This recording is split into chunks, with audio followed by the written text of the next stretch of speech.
आज मैं जिस विषय पर चर्चा करने जा रहा हूँ वो विषय है पारिवारिक और सामाजिक के बीच किस तरह से उलझन बढ़ रहा है। जो जीवन हम सभी जी रहे हैं, भौतिकता की ओर भाग रहे हैं, जिससे पारिवारिक और सामाजिक जीवन निश्चितता की ओर नहीं है। देखा जा रहा है कि परिवार में संबंध अच्छे नहीं हो रहे हैं, समाज में संबंध अच्छे नहीं हो रहे हैं और हम अनेक समस्याओं से उलझ रहे हैं। ये समस्याएं हैं तन की, मन की और धन की। किस तरह से हम अपने आप को एक सही दिशा में ले जाएं, आज आवश्यकता है रामायण जैसे ग्रंथ की। रामायण को सिर्फ कहानी की तरह नहीं सुने। रामायण में एक एक वाक्य है जो हमें बहुत कुछ सिखलाती है। आज आवश्यकता है कि रामायण को अच्छी ढंग से पढ़कर समझना, तभी हम पारिवारिक और सामाजिक जीवन को अच्छी ढंग से व्यतीत कर सकते हैं। आज इस तरह की बात सामने आ रही है, जैसा कि हम सभी अपने आदर्शों को भूल रहे हैं, अपने संस्कारों को भूल रहे हैं। आखिर ऐसा क्यों हो रहा है? इसलिए कि हम अपने संस्कृति को भूल रहे हैं, इसलिए हम आदर्श और संस्कार को भूल रहे हैं। रामायण का अगर गहन अध्ययन करें तो हम बहुत कुछ सीख सकते हैं। जैसा कि रामायण में एक स्थान पर वर्णन है सीता स्वयंवर। उस स्वयंवर में भिन्न भिन्न देश के राजा महाराजा उपस्थित हुए थे। शर्त थी कि भगवान शिव की धनुष को प्रतिंचा चढ़ाना। बड़े बड़े वीर आए, लेकिन उस धनुष को कोई उठा नहीं पाए। तब महाराज जनक कहते हैं कि ये धरती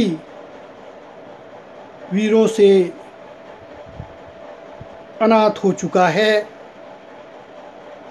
ब्रह्मा ने सीता का विवाह लिखा ही नहीं है।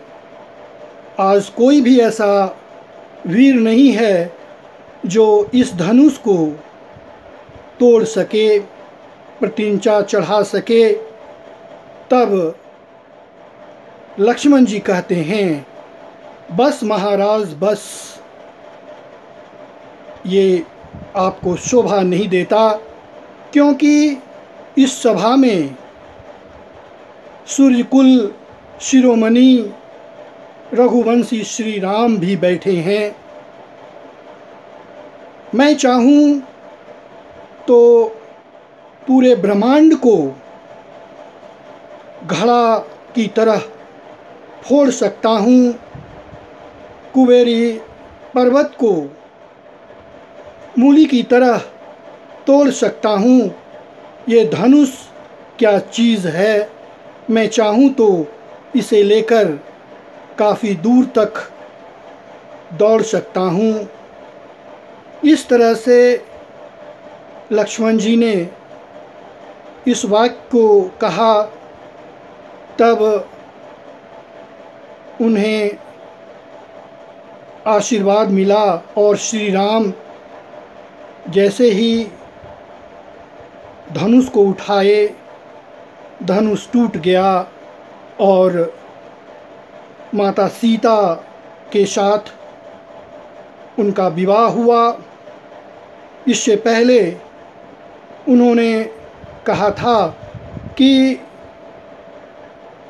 आप सभी निडर रहें, मैं धरती पर मनुष्य के रूप में अवतार लेकर जो भी बाधाएं हैं उसको मैं दूर कर दूंगा, और ये प्रभु की लीला है।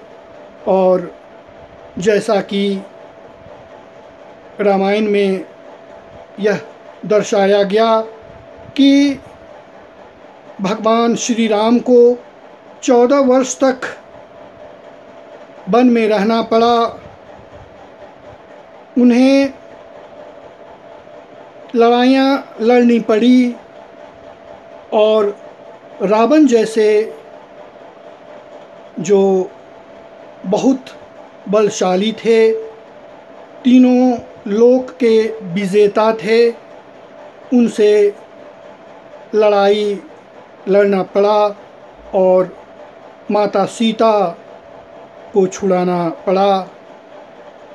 अगर हम गहन अध्ययन करें तो मनुष्य क्या चीज़ है, जब प्रभु को इस तरह का सामना करना पड़ा तो हमें अपने आप को भी समझना होगा, परिवार को समझना होगा और समाज को समझना होगा। जैसा कि कहा जाता है कि रावण तीनों लोकों में विजेता थे, लेकिन उन्होंने अधर्म की राह पर चलकर इस दुर्दशा पर पहुँचे और उनका वंश समाप्त हो गया। इसलिए हमें भौतिकता की ओर जाना है, लेकिन